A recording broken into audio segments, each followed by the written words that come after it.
Hello and welcome to review part regarding power metal and heavy metal. This one is from France and it's called Silver Wind. Ooh! So here we have Silver Wind and their debut album Legion of the Exiled.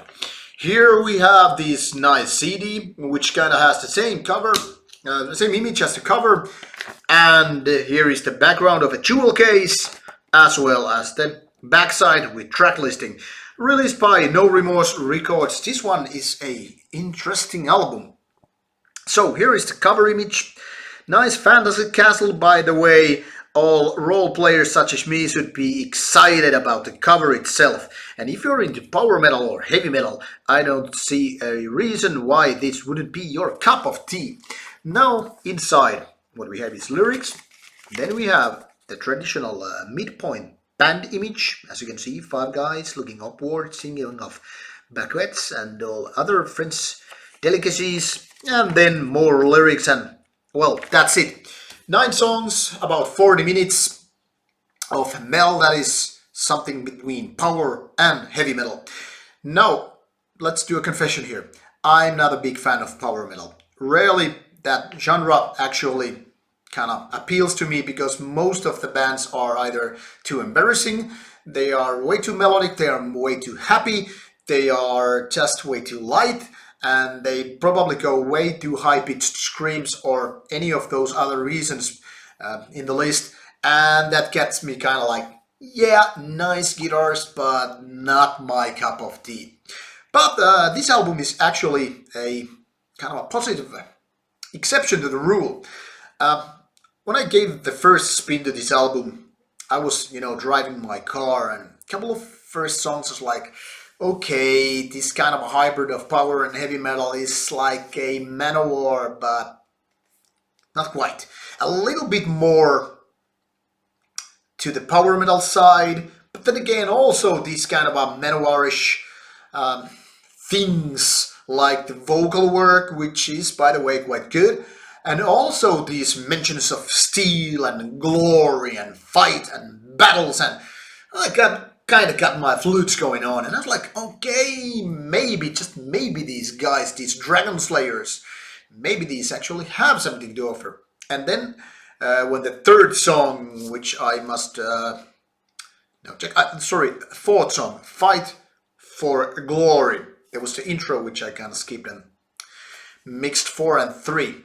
So, Fight for Glory, it kind of shifts the next gear, and then it was like, suddenly turbo going on, and it was so Manowarish, but not just like a copycat way, but more like this, their own, this French band's own way of executing the almost perfect heavy metal with these power metal elements. So, there are these melodic guitar parts, and also these kind of a way of singing, and having these powerful elements kind of gives me the feeling that these guys are serious what they're doing.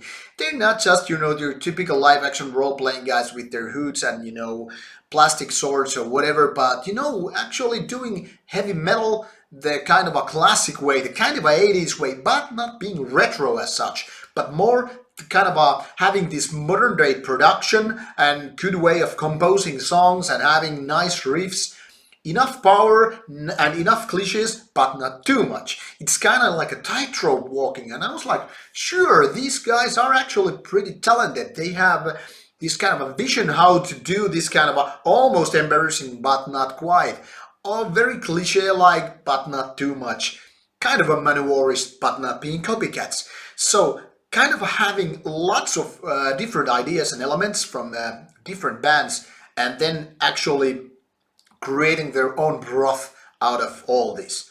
And when I was listening to this album for the second and third and fourth time in my apartment, maybe fifth, I didn't keep that much accurate count, I kind of started to warm up more and more by each spin. Well, eventually it all kind of balances out, but you know what I'm meaning. The thing is that this album is quite good, even in terms of heavy metal as well as power metal. I really like this vocal dude here, because he can have this both the power and the high and mighty kind of vocals, which are so often both in heavy metal and power metal. Think of Judas Priest, think of Iron Maiden, think of Halloween and all that stuff. Yes, you got it. And this is what Silverwind is actually doing quite right. Now the thing is, even though they have these better songs, and then the rest are just like basic good kind of a strong suit songs, they actually are lacking the kind of insta hits like Run to the Hills or Hail and Kill and you know what. But it doesn't mean that this album is weak or mediocre or like semi good. It's actually a good album, but I kind of feel that or think that it could have been a little bit better though. The thing is that this is their debut album. Founded in 2005 or so, this band has existed over a decade until they actually managed to do this album. So probably they have done lots of thinking, maybe even some research how this song should be. And now that they are well constructed, well composed, and all the ideas are in place, I can't complain really. The thing is that, like I said, even though this album kind of feels funny, it does it the right way. Sure, there are cliches and there are swords and steels and battles and glory and honor or whatever, but I kind of feel that these ideas have place on this album. It kind of made me enjoy this kind of a not so serious metal. Maybe they are serious about all these ideas, and to be honest, I wouldn't mind, because what matters to me is that these guys can actually stay behind their idea, stand their ground, have their eyes up in the sky and say, we did a fine album, because that's what it is. So, for fans of power and heavy metal, this is the album you should probably check out in 2017. Surely it's not the best in the genre, but then again it's their first album, and given that fact, I think they have done solid work and definitely deserve their listening time. Thank you for watching, and as always, if you like the review, please subscribe to the channel. Should you agree, disagree, or have any other comments or questions related to the album, please leave your comments on the box below and I'll get back to you as soon as I can. This is Rauta and I'm Jerry, and I'll get back to you with a new batch of reviews in the near future. As always, stay metal and eat your Christmas ham. Thank you.